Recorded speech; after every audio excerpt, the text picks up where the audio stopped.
relationships suffer from the lack of being present. Yeah. I think that's a tough part, especially because we've grown with our phones, and we've grown with the different outlets that we can go in and just get instant information, and that's tough. Yeah, on the topic of relationships, and social media as in general, it's very interesting to me. I know you're obviously in a relationship. You mentioned that. I'm not. I'm single right now. Good. And I'll go on Instagram sometimes, and I'll be scrolling and scrolling, and I'll be on my explore page or whatever it's called, the search page, looking at, like, usually it's jiu-jitsu, and then sometimes like a girl will pop up, and I'll click on it, and then in my head I'm like, if she's single, how many guys do you think are in their DMs right now? Oof. Because we're in a day and age where if you're not in the DM, you're not even an option. Yeah. So it's very hard. Men from the ages of 18 to 30 years old, don't look into a woman's DMs at all. Please, don't. Do it for yourself. Do it for yourself. Okay? Don't put yourself in that situation. I promise you, you will be upset, you will be discouraged, and you will not think that girl's actually a human being.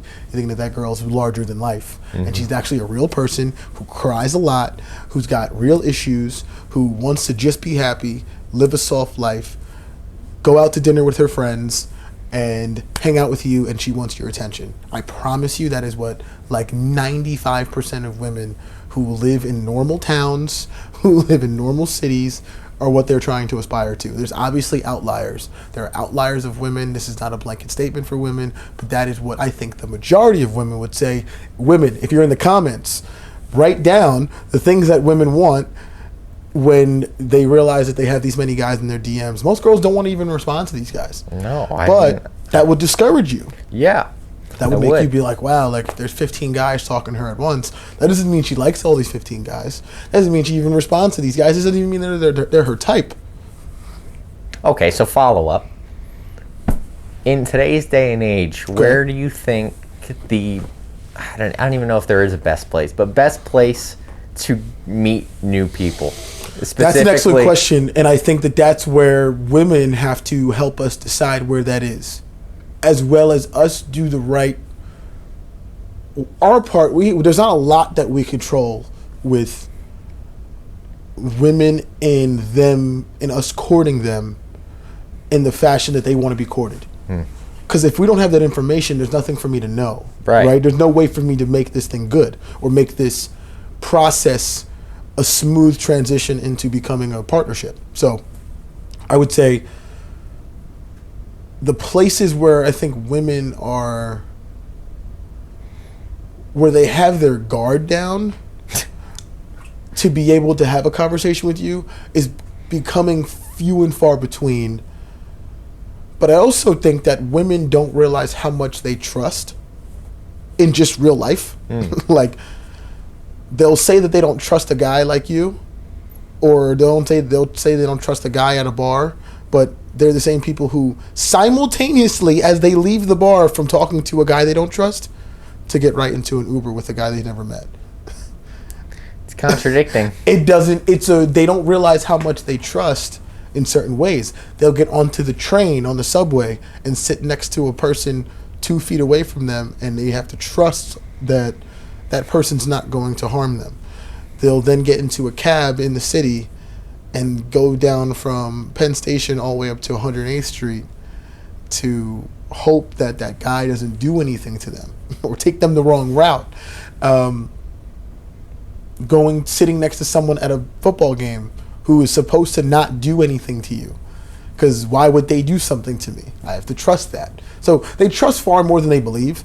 So I think part of where you could find the right people and the right women to talk to in certain situations, it's always still going to be the bar in a lot of ways. It's still going to be the bar. It's still going to be the clubs. It's still going to be social settings, whether it's a pregame, a postgame, a gathering somewhere of some sorts with some friends and people of like-minded areas and things like that. But how you do it, I think, is more important. And right.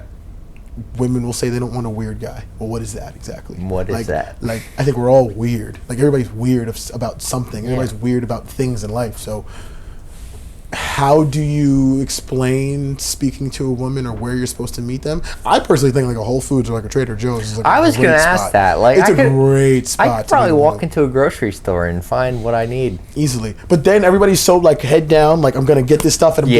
getting out. Like I don't want to talk to anybody, but it's like, well, yes, but then it's like, well, then where are you gonna talk to them then? If you don't want to talk to them at the bar, you don't want to talk to them at the club, and now you're not even truly yourself because you're now inebriated. So, what exactly am I getting from just speaking to you there?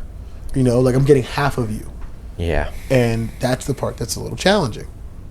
It's tough. It's a I'll tell challenge. you, it's tough. It is. And I'm still looking. But you're also in the place where like you're not old enough to even get into the bars. No, yet, no. But you will be soon. Yeah, no. I mean, I will be next semester, especially if I'm away. Oof. That'll be You might have to come out where you yeah, are in that time. that'll be an interesting new life for me because that's way out of my comfort zone. It's way out of my normalities. So that'll be interesting. Kids your age are smarter though. Like kids your age are. It's like you guys are smarter about stuff that like you shouldn't be that smart about.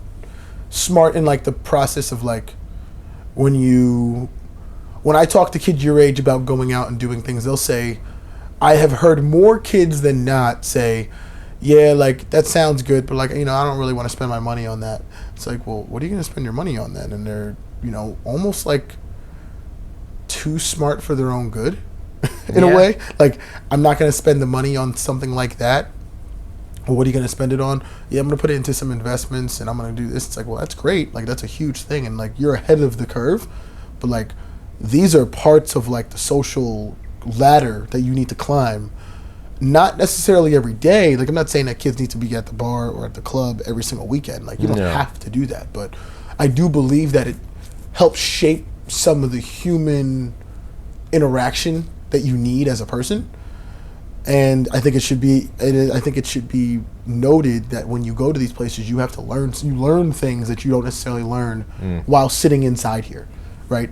And they're just different settings, right? If we had, you know, 4 girls here, another 2 or 3 guys, and we had a party and we were hanging out and drinking, like that's a different situation than you going into a place with like 400 people and Yeah. like you had to almost fend for yourself, and now you have to figure out like that girl who's next to you here who's known you for 5 years, but the girl that you really like is a girl you've never met before, and you see the way she looks and you're like, wow, like I'm really attracted to this person, like how do I talk to them when you're competing with the other 200-300 guys in there? And so that's the real challenge, and that's where you start to gain the confidence in relationships. It's like, but to your situation, like where have you found yourself finding the most success talking to women that you're attracted to? That's a great question.